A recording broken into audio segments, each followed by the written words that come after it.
Hello, Zainab. Hi, Hello. hi, how are you? I'm Sam. I'm very well. How about yourself? Are you okay? I'm good. Sam Barbour is an award-winning educator, songwriter, children's author, and podcaster based in Hong Kong. His debut children's book, The Litter Bug, will be released in mid-2022. Illustrated by the talented Hong Kong-based artist K. Wong, Sam has worked closely with Cornerstones Literary Consultancy in the UK and the wonderful children's author Sandra Glover, who has mentored him throughout the process. Hi, Sam. Welcome to Studimation. Thank you so much Hello, for Zainab. joining in today. Thank you. Thank you so much for your invite. Yeah, thank you. Are you ready to Nice to answer see the you. questions? Absolutely, yes. Yeah, So ready to let's go. get started.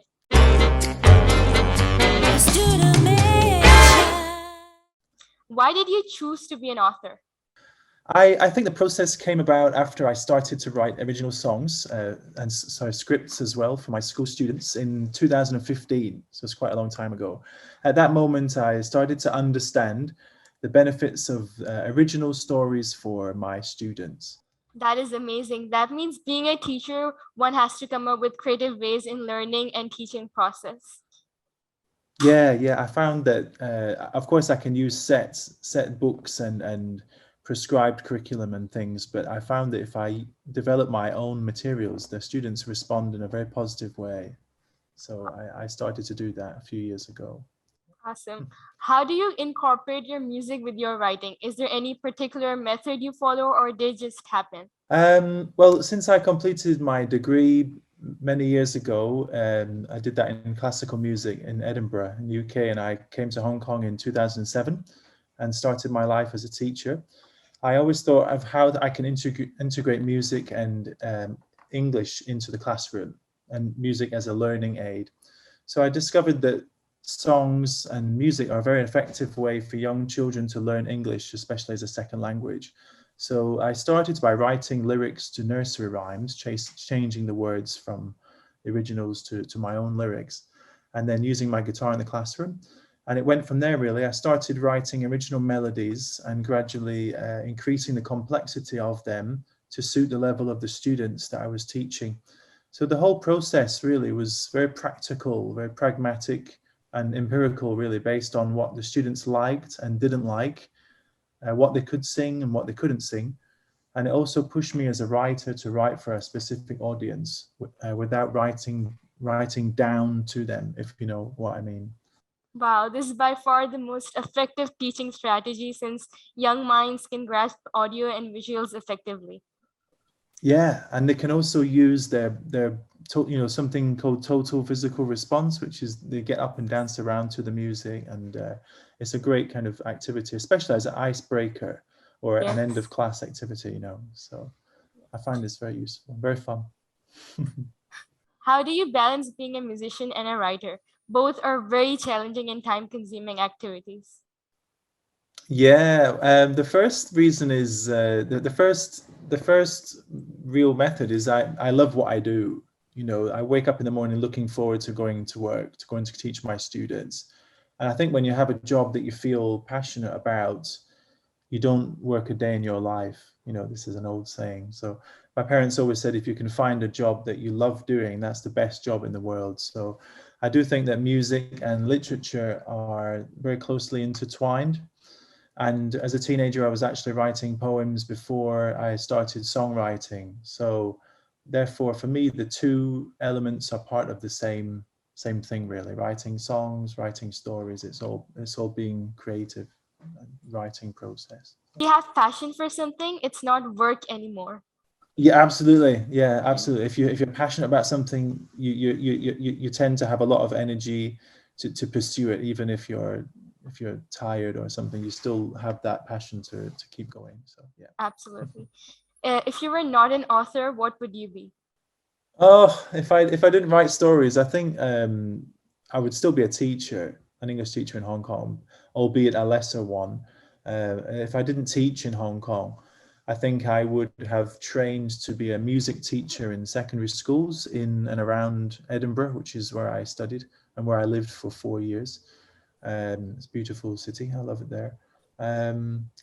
And if I didn't study music, I think I would have tried to become an actor in some way, but I don't know how that would have worked out. So yeah, Very different nice. different career altogether. Yeah. So What genre of writing do you prefer to read? I like reading widely. I like to read different types of things when I've got the time, and especially as a youngster, I used to read a lot. You know, I was always reading something every day. But at the moment, I love reading children's stories and poems. And actually, in anything about history, I'm very interested in history, different types of history. I read a lot of news and teaching, of course, teaching and educational articles and books and things like that is part of my job as a teacher. So I need to keep up with the trends of teaching and things. So that's about it really for now. That's great. Reading is a vital component for a teacher and for everyone as well.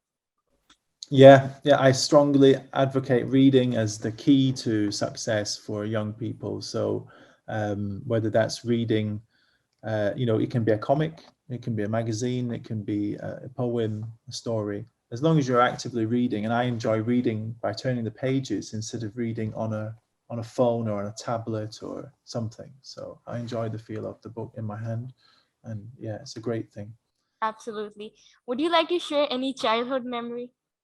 Yeah, I will tell you a story. When I was in primary three, when I was at school in England, I was around 8 years old. My class teacher, Mrs. Baker, used to sit us down at the end of the day, and we would sit on the mats, and she would take out a book, and she would just sit and read to us at the end of the day. She started reading a book called Fantastic Mr. Fox by Roald Dahl. It was at that moment, I think, reading, I was transported and I was lost in the story for the next few weeks on my own after that. And I then moved on to the other books by Roald Dahl. I think it was at that point that I realized, because of my teacher doing something very simple, reading a book to the class, and we sometimes would close our eyes and just listen to the story and fully absorbed in it. So that was a very nice memory, I think, in terms of reading and writing and stories and things. Great story. As an author, who are your major influences? Oh, this is a really big question. It's a really good question. I think I was incredibly lucky as a boy growing up that I had access to a lot of different and great stories for children that had come out around that time in the 1980s and before, and also on TV. So, of course, I think Roald Dahl is probably my greatest influence. But there are other writers from my school days that I still remember. There are too many to mention, but for example, Jules Verne, Dick King-Smith, E.B. White, A.A. Milne, C.S. Lewis, Kenneth Graham, Lewis Carroll, Raymond Briggs, Eric Carle, Anthony Brown, J.R.R. Tolkien, J.M. Barrie, Arthur Conan Doyle, Rudyard Kipling, Richard Adams, Colin Dann, Robert Louis Stevenson, many more. All these authors, come to mind when I think of the books that I read when I was a boy. And if I go forward a few years, when I was an undergraduate student, I was around 20, I went to the cinema one evening and I watched an incredible film. It was called Finding Neverland. I don't know whether you've heard of this film. This is a famous film with Johnny Depp. And it was the first time I watched a film that really portrayed the writing process behind a story and focused on the writer. So in this case, it was J.M. Barrie and how he wrote Peter Pan. He wrote it for the stage. It was a play, and the early story about that. So it was really amazing. It was very hugely inspirational for me. And years later, I think it undoubtedly inspired me to write one of my first original songs for children, which is called Far Across the Night Sky. And that was the first song that I recorded professionally in 2016. So that set everything off for me with music, recording my EP and album and everything. That was the first song. And I think it came from that film. So it was a nice moment. Yeah. Great. Roald Dahl is one of my favorites too, especially Matilda and Charlie and the Chocolate Factory. Are they your two favorite books? Yes. Yeah, my favorite by Roald Dahl is Danny, the Champion of the World. Oh, that's Do you so know that cool. book? Haven't read it. Yeah, that was my favorite as a kid. Yeah, I loved that book, you know, because where I lived, I could relate to the countryside, you know. There was a lot that book is set in the countryside, the hills, the forests. So where I grew up, it was very similar. So I could imagine what he was doing. So yeah, Awesome. great author. Yeah. If you had a chance to collaborate with another author, who would it be? Oh, it would be it would be an honor to go back in a time machine and work with people like Roald Dahl or Arthur Conan Doyle, you know, the man who wrote Sherlock Holmes, which is another story that I love. I think in recent times, you know, David Walliams, Julia Donaldson, Oliver Jeffers, these authors are amazing. They're doing a great job in writing these interesting stories that really encourage and inspire students to learn English and read more. But there are so many talented writers out there, so it would be a privilege to co-write a book, you know. But at the moment, I'm writing on my own, so yeah. That is so cool. I hope you get to collaborate soon with some of the living legends. Yeah, I don't hope so. Yeah, I would really like that. Yeah, it would be very, very educational for me, I think. Yes. COVID has changed the world's lifestyle drastically. Has the pandemic Mm. affected your work in any way, positively or negatively? I think in a positive way, to be honest. I think since the start of the pandemic, I've been incredibly lucky that I could spend more time at home with my family, which has been a blessing. I have a young daughter, she's 3 years old now. So really, I've been able to spend a lot of time with her. You know, I would have been at work otherwise, you know. So that's undoubtedly inspired me to create more songs and stories and have more ideas. Um, I've also had more time to pursue my love of writing during this period. And right back in February 2020, so it's 2 years ago now, I wrote a song called Let's Join Hands. And that was a tribute to everyone that was affected by COVID um, at that time. And I actually went on to release an album of the same name in April last year. That was hugely inspired by people, you know, suffering from COVID, homelessness, other issues, you know. So I believe that they inform my writing in a very deep sense, especially songwriting at a very deep level. But in all my writing, I try to convey messages of positivity, love, and kindness, be it in a song or a poem or a story. You know, that's the kind of central message and theme that I'm trying to share with my audience. So, especially in these difficult times, you know. Well said. The world is already going through a lot, and any positive contribution is a sigh of relief. Yes, absolutely. I think so, and I think that people will always recognize, you know, positivity even in dark times like these, you know. And a kind gesture is never wasted, is it? That's the old saying. So, Yes. What advice would you give to the younger generation? well, wow.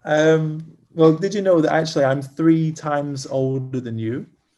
So I think that you're 13, aren't you? Well, I'm Yes. 39. So there we go. I'm really old now. It's amazing. Time has gone so quick.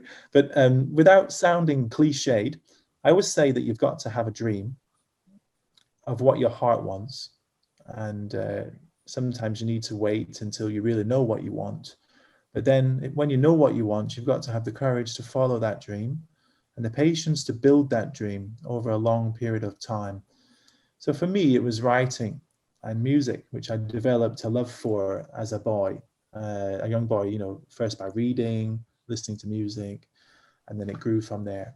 And then only later, when I was really a young adult, that I thought, oh, you know, maybe I can try writing. Maybe I can try writing a song, an original song. You know, instead of doing a cover, I can try writing something on my own. You know, and then the students would think, oh, that's good. I like that. So I would write more, and then it went from there. So it's uh, it's all about trying to find what you think you want to do. I think in your life, and then following it from there. So Thank you that would be so my much answer. for such a great advice. Where can we My pleasure. find your work, your original music as well as books? I have a website. It's it's called www.sambarbour.com. So it's just everything is on there. You can find several pages, different themes. So you've got one page about music, one page about books, one page about podcasts, etc. Teacher Ham, all the things are there.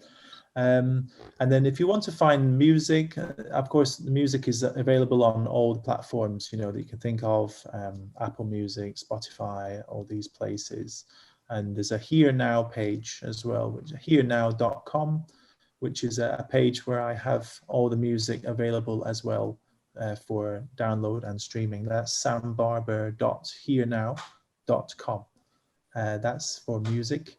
For my book, it hasn't been released yet. I'm hoping to release it in mid 2022 this year, and that would be available on all the book platforms. You know, for example, Amazon, Kindle, all these places. You know, so that will be available there for download in paperback and also ebook format. So. Awesome. With this, we end our chat. Thank you so much for joining in. It was fun talking to you. Bye. It's fun talking to you. Bye bye. Take care.